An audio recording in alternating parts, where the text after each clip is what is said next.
alteración tanto estructural como funcional del corazón, y esto va a impedir que el corazón funcione normalmente. Y es la cuarta causa no obstétrica de muerte materna. Sabemos que la primera causa es hemorragia, ¿no es cierto? Y la cardiopatía se constituye en la cuarta causa no obstétrica de muerte materna, y también es un motivo frecuente para que las pacientes ingresen a unidades de cuidados intensivos maternos. En cuanto a la epidemiología, la incidencia es de 0,5 al 2%. Estas cardiopatías van a ser más frecuentes en aquellas pacientes que tienen factores de riesgo como obesidad, hipertensión, diabetes mellitus, tabaquismo, el sedentarismo, la multiparidad, la edad materna avanzada, la hipercolesterolemia. Y estas cardiopatías van a ser adquiridas también congénitas, son las más frecuentes, sobre todo las adquiridas y seguidas de las congénitas, y en menor frecuencia están las cardiopatías isquémicas y las arritmias. Les decía de los cambios fisiológicos. Se ve, está bien. Los cambios que van a ocurrir durante el embarazo son el volumen sanguíneo. Durante el embarazo va a aumentar hasta un 40-50%, durante el trabajo de parto también, y en el puerperio va a disminuir. ¿Debido a qué va a aumentar el volumen sanguíneo? Porque por estimulación hormonal durante el embarazo, esto ya va a ocurrir cambios tempranamente, ya a la quinta semana ya va a ocurrir los cambios. El aumento del estrógeno va a producir que aumente más el volumen sanguíneo. O sea, la fisiopatología es que el estrógeno va a aumentar la renina, la angiotensina, la aldosterona, y la aldosterona va a aumentar la absorción de agua y sodio, por lo tanto va a aumentar el volumen plasmático. Y esto va a hacer que aumente durante el embarazo, trabajo de parto, por lo tanto va a aumentar este volumen sanguíneo, también va a aumentar el volumen eyectivo y el gasto cardíaco. Y la frecuencia cardíaca durante el embarazo va a aumentar de 10 a 15 latidos por minuto sobre la basal, y en el puerperio va a disminuir. Y el gasto cardíaco va a estar dado por la frecuencia cardíaca y el volumen eyectivo, ¿no? Y en el embarazo va a aumentar hasta 50%. Y en el trabajo de parto también va a aumentar, debido a que hemos dicho que hay aumento del volumen sanguíneo y del volumen eyectivo. Y no olvidemos que durante el trabajo de parto, con cada contracción va a aumentar 300 a 500 centímetros cúbicos de sangre a la circulación. Y en el puerperio inicialmente va a aumentar con la precarga, y posteriormente va a ir disminuyendo con la diuresis también. Lo mismo, la presión arterial durante el embarazo va a disminuir, sobre todo en el segundo trimestre. Por el mecanismo va a ser que la resistencia vascular periférica va a estar disminuida. Durante el trabajo va a aumentar, ¿debido a qué? Porque hay aumento del volumen, hay sobrecarga, entonces va a aumentar. Además, durante el trabajo de parto, con cada contracción también va a aumentar el volumen de sangre, 300 hasta 500 centímetros cúbicos. Además, el dolor y la ansiedad también hacen que se eleve la presión arterial, y en el puerperio va a volver a sus valores basales. El volumen eyectivo aumenta sobre todo en el primero y segundo trimestre, y en el tercer trimestre, con el crecimiento del útero, ya va a disminuir levemente, porque como el útero va a crecer, va a comprimir la vena cava, y entonces va a disminuir, hay hipotensión también. Y durante el trabajo de parto, ya les dije, va a aumentar, y en el puerperio va a disminuir. la resistencia vascular periférica va a estar disminuida debido al efecto hormonal. La progesterona va a producir vasodilatación, ¿no?, de la musculatura lisa. Y además lo que representa de el lecho uteroplacentario es de baja resistencia. Y en el trabajo de parto va a aumentar y en el puerperio va a volver a los valores basales. Y además no nos olvidemos que durante el embarazo existe un fenómeno o estado procoagulante, ¿no?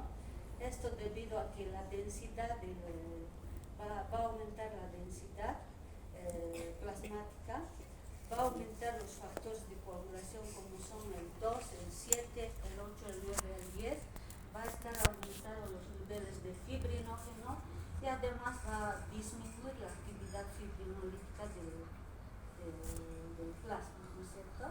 Y este estado por lo tanto va a haber riesgo de tromboembolia pulmonar, sobre todo en las primeras 48 horas del puerperio. Es por eso que algunas patologías van a requerir anticoagulación, sobre todo las patologías con prótesis mecánica valvular. La biológica no requiere anticoagulación, pero la duración la vida media es menor que la mecánica. Entonces podremos utilizar cumarínicos como la varfarina o la heparina.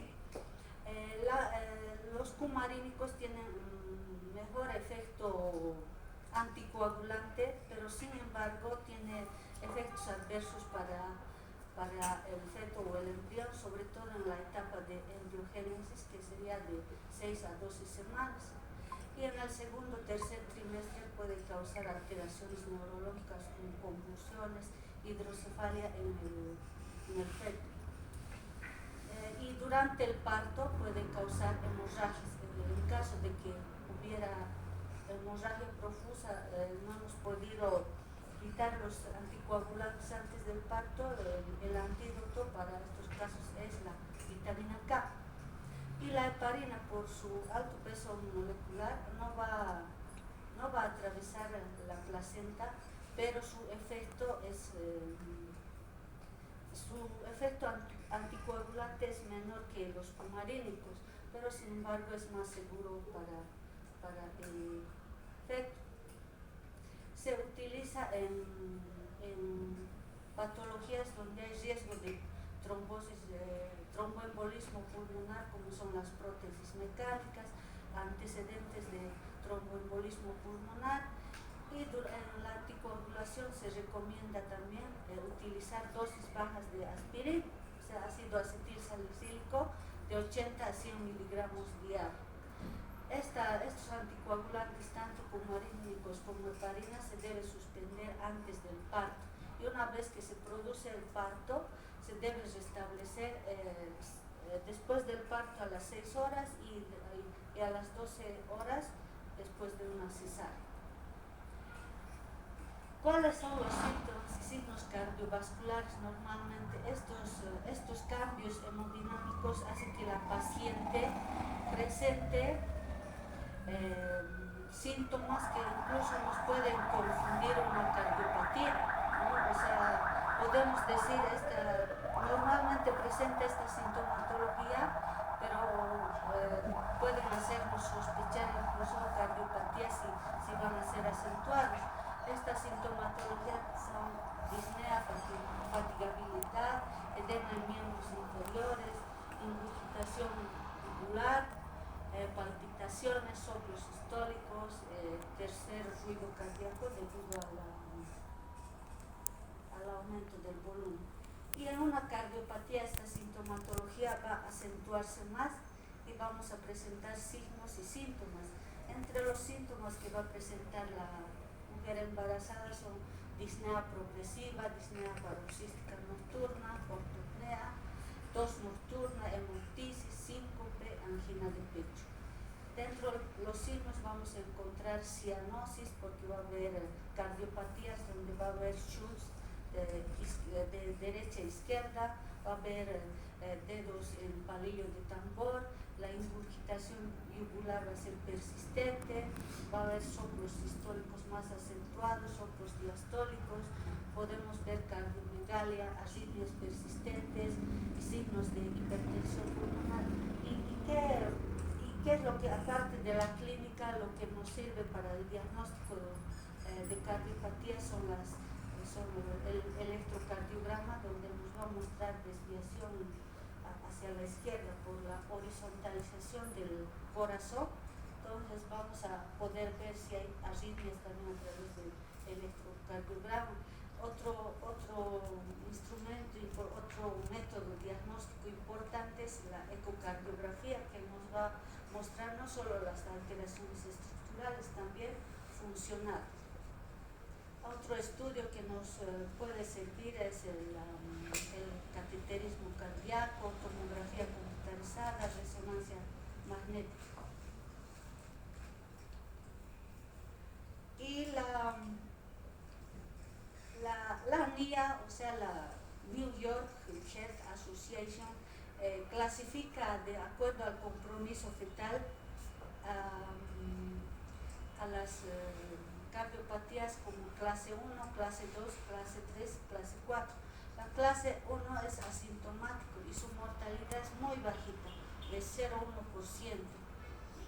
Esto quiere decir que estas pacientes, el riesgo va a ser igual que la población general o quizás levemente elevado. La clase 2 es la paciente que cuando hace grandes esfuerzos va a presentar sintomatología de insuficiencia cardíaca, disnea de grandes esfuerzos. La mortalidad también es baja, es de 0,5%.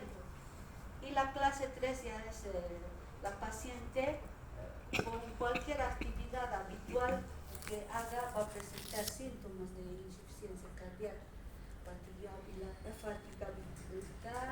disnea, y la mortalidad en este caso va a aumentar a 5,5%. Y la clase 4 ya ni en reposo está bien la paciente, ya presenta síntomas en reposo, es la clase funcional 4, y la mortalidad en este caso es 6%. Y a estas pacientes se les clasifica en bajo riesgo y alto riesgo. Dentro de los de bajo riesgo tenemos la clase 1 y 2, y entre estas está la estenosis pulmonar leve, comunicación interventricular, persistencia del conducto arterioso, una tetralogía de valor operada, y las de alto riesgo estarían la clase 3 y 4, donde va a haber mayor riesgo de mortalidad materna y fetal. Entre esas tenemos la más importante, la estenosis mitral, estenosis aórtica, hipertensión pulmonar, cardiopatías cianógenas complejas, las pacientes que llevan válvulas mecánicas y la miocardiopatía periparto. Dentro de las cardiopatías durante el embarazo tenemos las valvulopatías, que son las más frecuentes. Tenemos entre esas la estenosis, insuficiencia mitral aórtica, estenosis pulmonar, y dentro de las congénitas tenemos los defectos de tabique en las comunicaciones interauriculares, interventriculares, auriculoventriculares. Tenemos la persistencia del conducto arterioso, las cianóticas como la tetralogía de Fallot, ventrículo 1 funcional, el síndrome de Eisenmenger, hipertensión pulmonar. Tenemos las miocardiopatías, que son primarias y secundarias, como la hipertrófica dilatada, y secundaria por enfermedades en nuestro medio, como la chagasca, ¿no es cierto? La insuficiencia cardíaca, la endocarditis infecciosa, patologías de la aorta como la disección aórtica, síndrome de Marfan, coartación de la aorta, y la cardiopatía isquémica. Vamos a desarrollar estas patologías. La más importante es la estenosis mitral. La válvula mitral es la válvula que va a comunicar la aurícula izquierda con el ventrículo izquierdo. y la superficie, el área valvular normal es de 4 centímetros. Cuando ya disminuye a menos de 2.5 es que va a tener mayor riesgo. Y por lo general el origen es reumático, también puede ser congénito, pero en América Latina, en países en desarrollo, sigue siendo origen reumático, aunque ha mejorado ya con el tratamiento, ¿no? ¿Qué es lo que va a suceder en esta patología? Va a haber como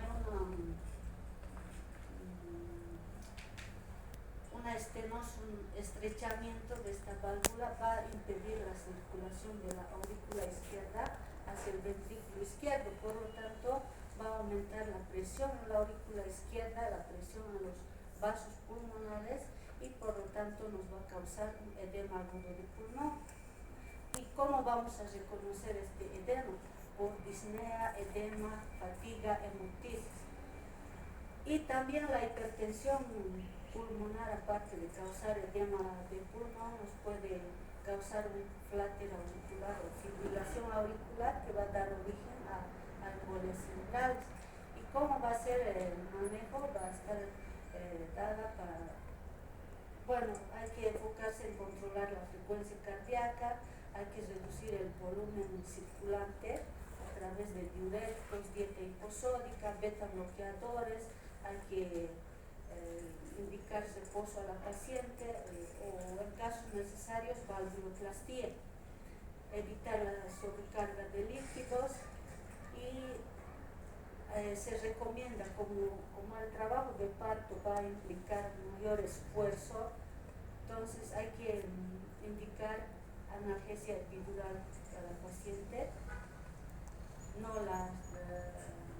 la raquidia porque va a causar hipotensión, entonces analgesia epidural, y si hay fibrilación auricular podemos realizar cardioversión, no está contraindicado durante el embarazo. Si es necesario, utilizarlo. La estenosis aórtica es menos frecuente que la mitral. Por lo general el origen es congénito. El área valvular del estenosis, estrechamiento de la aorta, el área valvular normalmente es de 3 a 4 centímetros cuadrados.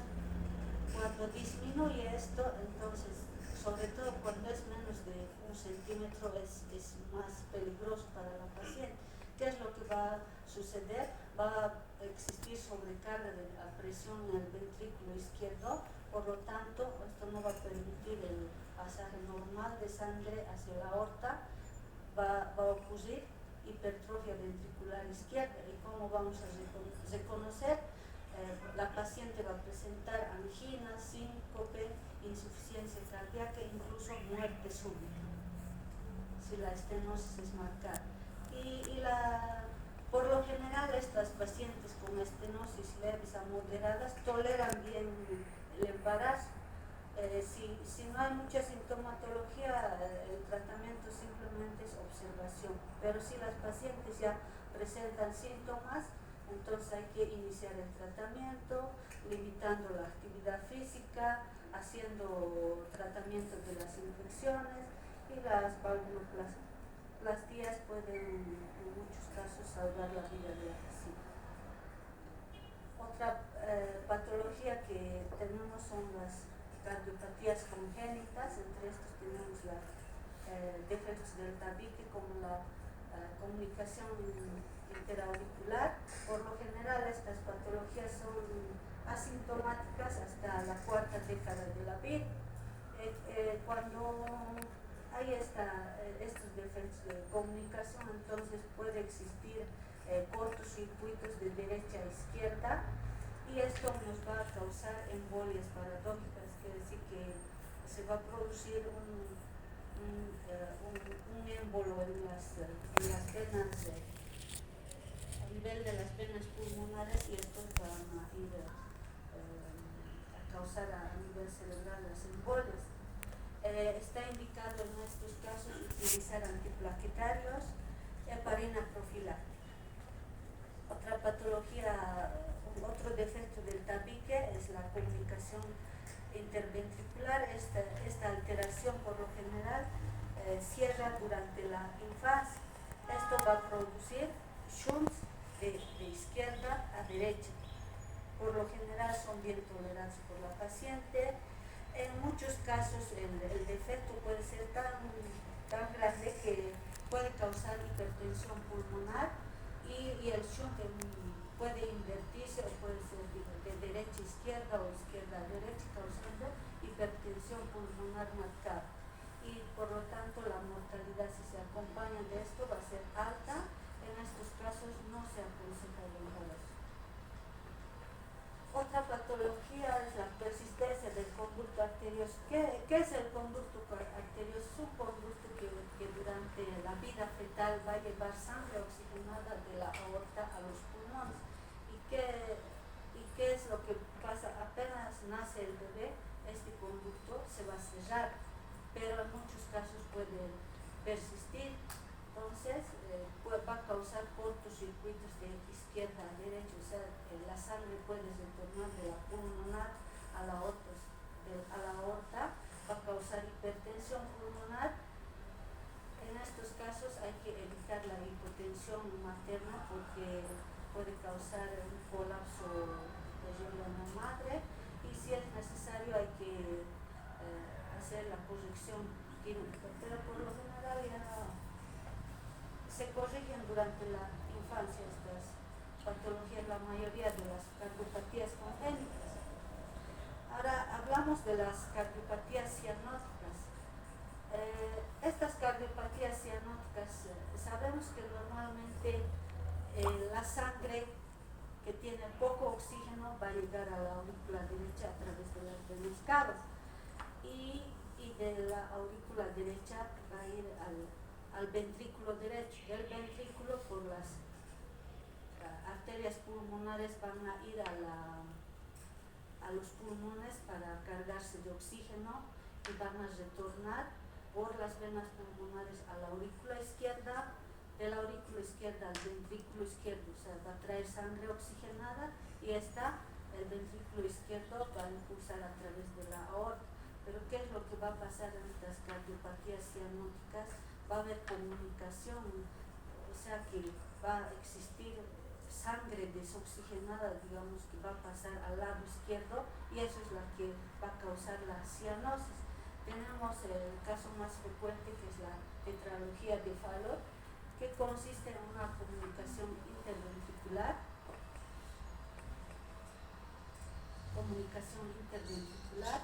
estenosis pulmonar que no va a permitir la salida, ¿no?, del ventrículo, no va a permitir el flujo normal. Va a haber cabalgamiento de la aorta, o sea, la aorta va a recibir sangre de ambos ventrículos y no como normalmente debería ser solo del ventrículo izquierdo. Cabalgamiento, entonces va a recibir sangre de ambos ventrículos, y el riesgo en este caso es alto, tanto materno, fetal y neonatal. Otra patología cianótica congénita es el ventrículo único funcional, que consiste en que en vez de que el ventrículo izquierdo bombee la sangre hacia la circulación general, lo va a hacer el ventrículo derecho. El síndrome de Eisenmenger, lo que les decía, hay hipertensión pulmonar secundaria a cualquier lesión cardíaca. Este síndrome va a causar cortocircuitos de izquierda a derecha, y la paciente puede presentar muerte por insuficiencia cardíaca derecha. Y los defectos más frecuentes asociados a este síndrome son la comunicación interauricular, interventricular y el ductus. Otra patología es la hipertensión pulmonar. La presión normal en la arteria pulmonar es de 12 a 16 milímetros de mercurio. Más que síntoma, es un hallazgo hemodinámico, y se considera hipertensión cuando está fuera del embarazo, cuando la presión es mayor de 25 milímetros de mercurio. La Asociación Americana de Cardiología ha dividido la hipertensión en grupo 1 y grupo 2. Entre el grupo 1 tenemos la hipertensión pulmonar primaria y idiopático primaria, y las secundarias y la otra, el grupo 2, que es el más frecuente en el embarazo, secundaria a enfermedades como la estenosis mitral. La mortalidad en este caso es alta, puede existir arritmias, insuficiencia ventricular y tromboembolismo pulmonar. El tratamiento en que va a consistir, reposo al paciente, anticoagulación, hay que hacer monitoreo hemodinámico, esto es oxígeno, eléctrica, hay que reemplazar las pérdidas sanguíneas, analgesia epidural y evitar la posición supina de la madre, ¿no? Hay que decir, para que no comprima la aorta ni la cava. Entonces el decúbito lateral izquierdo hay que indicarle a la paciente. Dentro de las miocardiopatías tenemos la miocardiopatía periparto, que es la más frecuente durante el embarazo. No se conoce la causa exacta de esta miocardiopatía, puede causar disfunción mecánica o eléctrica del corazón, puede estar acompañada de hipertrofia o dilatación anormal de las cavidades. Y las secundarias pueden ser diabetes, lupus y Chagas. Puede estar involucrado con infecciones como virus, parvovirus, Epstein-Barr, citomegalovirus. Podría estar influenciando también la desnutrición, alteraciones hormonales. La prolactina dice que hay una división proteolítica y el producto de esa división se dice que es cardiotóxico. Puede estar asociado a preeclampsia, a mujeres de raza negra, multiparidad, embarazos gemelares. ¿Cuáles son los criterios diagnósticos de esta cardiopatía periparto? Insuficiencia cardíaca en el último mes del embarazo, hasta 5, algunos autores dicen hasta 6 meses del parto. No hay causa identificable de esta insuficiencia cardíaca y la sintomatología va a ser de insuficiencia de angina, arritmias, palpitaciones, cardiomegalias, soplos, y la evolución en estas pacientes va a ser variable. El 50% puede recuperar la función cardíaca normal y el otro 50% puede quedar con cardiopatía residual, insuficiencia residual. Y el tratamiento es convencional como para cualquier otra insuficiencia cardíaca. Y en nuestro medio tenemos la cardiopatía chagásica, es una Chagas, es una enfermedad parasitaria, ¿no? que va a ser causada por el Trypanosoma cruzi, va a ser por transmisión vectorial a través de la picadura de la yuca, puede ser por vía transplacentaria, la madre puede contagiar al bebé 1%, puede ser por vía transfusional y trasplante. Sabemos que el Chagas tiene 3 fases, aguda, subaguda y crónica. La fase aguda va a durar hasta 2 meses, la parasitemia es alta, es en esta fase que debemos hacer el tratamiento. Y la subaguda va a durar años o décadas, ¿no? Y aquí la parasitemia es baja, va a haber el sistema inmunológico va a encargarse de eliminar la mayor parte de los parásitos, entonces va a haber presencia de anticuerpos. Aquí el diagnóstico va a ser mediante HAI o ELISA, ¿no? Y la fase crónica es en un 30-40% de los casos puede complicarse esta enfermedad de Chagas con alteraciones digestivas, sistema nervioso periférico y cardíaco. Y dentro del sistema cardíaco va a causar insuficiencia cardíaca, derrame pericárdico, bloqueos de rama, fenómenos tromboembólicos, puede existir muerte súbita. Y el tratamiento es para eliminar al parásito el benzidazol y tratamiento sintomático.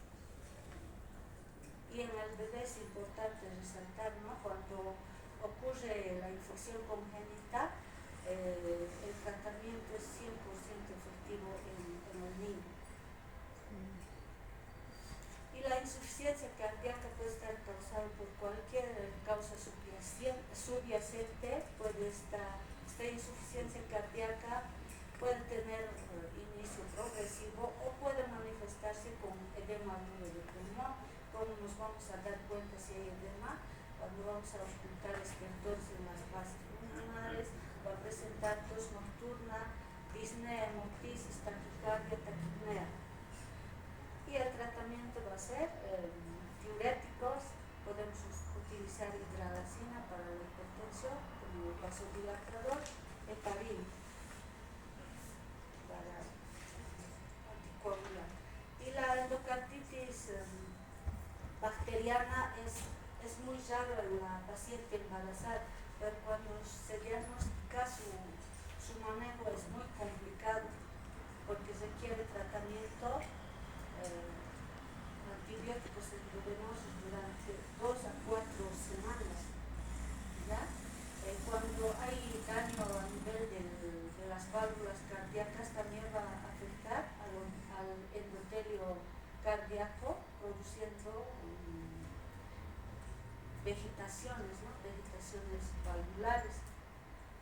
Y esta patología van a presentar con más frecuencia esta infección, digamos, van a presentar con más frecuencia pacientes portadoras de prótesis, cuando ha habido antecedente de endocarditis, las cardiopatías cianóticas, ductus, valvulopatías aórtica mitral, y qué agentes infecciosos están implicados en la endocarditis bacteriana, el streptococo, el estafilococo y los enterococos. En las toxicómonas se han encontrado hasta Escherichia coli, Neisseria gonorrhea. Y la clínica de la endocarditis infecciosa puede confundirnos con una gripe, o sea, no es característico los síntomas van a ser como una gripe con tos, malestar, fatigabilidad, ¿no? Alzas térmicas. ¿Y cómo vamos a diagnosticar esta endocarditis? Realizando hemocultivos. En los hemocultivos vamos a ver los gérmenes que causan, ¿no? Estreptococo, estafilococo, enterococo, y una lesión endocárdica a través de la ecocardiografía, ecocardiograma, ¿no? En estos casos, cuando la lesión es mínima, menos de 2 milímetros, puede servirnos la ecocardiografía transesofágica. Y el tratamiento consiste sobre todo en las penicilinas, que son sensibles a estos agentes, ceftriaxona, vancomicin y gentamicin. Hay que hacer tratamientos durante 2 a 4 semanas. Y dentro de las arritmias cardíacas no se sabe la causa exacta de estas arritmias. Podrían estar dadas por la hipocalemia o la taquicardia que ocurre durante el embarazo. Estas arritmias, hay bradiarritmias que pueden requerir marcapasos tanto temporales como permanentes. En casos de taquicardias paroxísticas, sobre todo la supraventricular, podemos usar la adenosina, que lo que va a producir es bloqueo del conducto, bloqueo de la conducción del nódulo auriculoventricular. En caso de Flatter, podemos usar la cardioversión. Y dentro de las enfermedades de la aorta tenemos la disección de aorta. ¿En qué consiste la disección? Primeramente va a haber lesión a nivel de la capa íntima de la aorta, luego va a causar hemorragia a nivel de la musculatura y finalmente la ruptura. ¿Y qué es lo que va a causar? ¿Cómo nos vamos a dar cuenta de esta patología? La paciente va a presentar un dolor intenso, lancinante, desgarrador. Va a haber ausencia o disminución de los pulsos periféricos. Y el método definitivo para el diagnóstico es la angiografía. También pueden ser útiles la tomografía y la resonancia. El síndrome de Marfan es una conjuntivopatía generalizada de los tejidos que va a implicar también el tejido cardíaco y va a estar acompañado de distensión o aneurismas de la aorta. Esta patología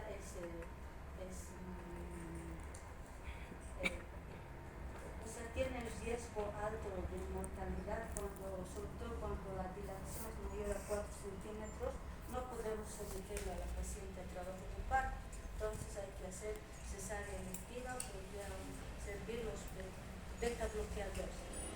La coartación aórtica es muy rara durante el embarazo, puede estar en concomitancia con otras patologías como ductos, comunicaciones interauriculares, interventriculares, y como nos damos cuenta, va a haber en las extremidades superiores va a haber hipertensión y en las inferiores la presión arterial va a estar normal o disminuida.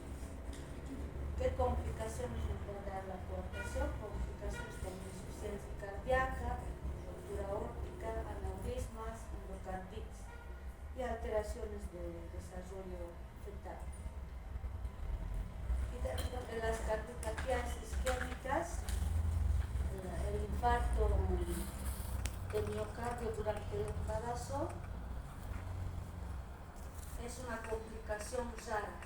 Es rara del embarazo, su mortalidad es elevada y por lo general es por problemas de espasmos o trombos coronarios, ¿no? Y los factores de riesgo son hiperlipidemia, diabetes, obesidad, tabaquismo, hipertensión. ¿Y cómo vamos a diagnosticar este infarto? A través de los niveles séricos de troponina, que es la proteína contráctil del músculo cardíaco, nos sirve la ecocardiografía y la angiografía coronaria. Y el tratamiento en caso de infarto vamos a requerir oxígeno, nitroglicerina, aspirina, beta bloqueadores, heparina, lidocaína podemos usar, activador del plasminógeno hístico tenemos en nuestro medio, se llama alteplase. Podemos realizar angioplastía coronaria, endoprótesis.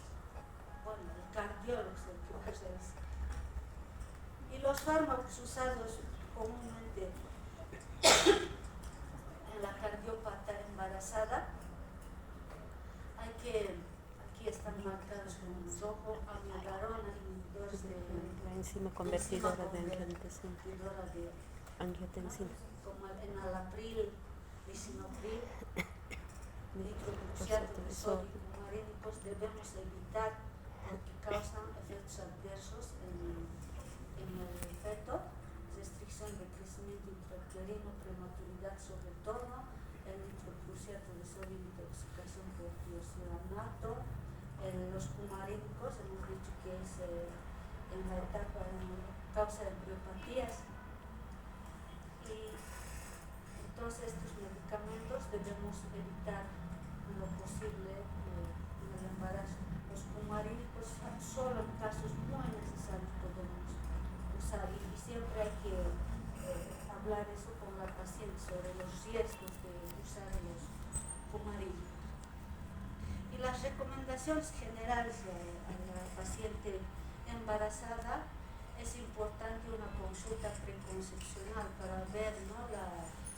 Hablar con la paciente las complicaciones que implica para su salud el hecho de embarazarse con estas cardiopatías, además para orientarle, ¿no? Que estas cardiopatías incluso pueden heredar a los fetos. Es importante realizar un diagnóstico preciso de cardiopatía de base y la capacidad funcional. O sea, estas pacientes tienen que hacer controles estrictos, controles prenatales estrictos, tanto con el cardiólogo como el obstetra. Debe haber una buena relación médico-paciente, esto para disminuir también la ansiedad, las preocupaciones de la paciente y su pareja. Vamos a recomendar restringir la actividad física, hay que disminuir el consumo de sal, la paciente tiene que nutrirse adecuadamente, corregir factores precipitantes de la insuficiencia cardíaca como la anemia o las infecciones.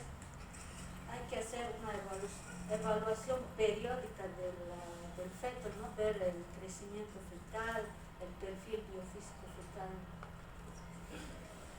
mediante ecografías seriadas. Hay que hospitalizar a la paciente antes del parto, hay que hacer profilaxis de endocarditis infecciosa.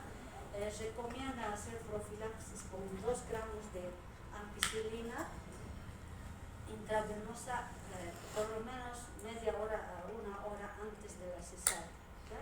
Si hay factores de riesgo. Y el tratamiento habitual de la descompensación cardíaca y arritmias como cualquier otra paciente, ¿no? Y como es importante también orientarnos a estas pacientes. Hay patologías que no podemos someter a cesárea, a parto, diré, a estas pacientes. Por ejemplo, la dilatación aórtica en el síndrome de Marfan, que es mayor a 4 centímetros, que es mayor, insuficiencia cardíaca grave, infarto del miocardio, estenosis aórtica pronunciada. En estos casos hay que hacer una cesárea electiva con anestesia epidural.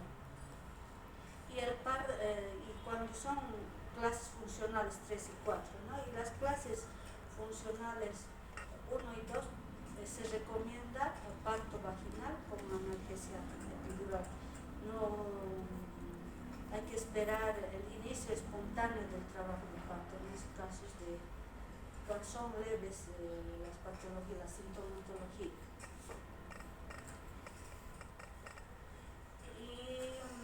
Lo que les decía, ¿no? Contraindicar el embarazo en insuficiencia, hipertensión pulmonar, cardiopatía cianógenas, cardiopatía periparto. Y los anticonceptivos orales combinados debido al estrógeno están contraindicados en estas pacientes porque aumenta el riesgo de tromboembolismo, por ejemplo las prótesis valvulares, hipertensión, enfermedad coronaria, estenosis mitral con fibrilación auricular. En estos casos solo está indicado anticonceptivos con progestágenos. Podría servirnos en estos casos la minipíldora, la depo-provera, que es el acetato de hidroxiprogesterona. Para estos casos es útil. Hay que evitar dispositivo intrauterino cuando hay antecedente de endocarditis infecciosa. Esta es la bibliografía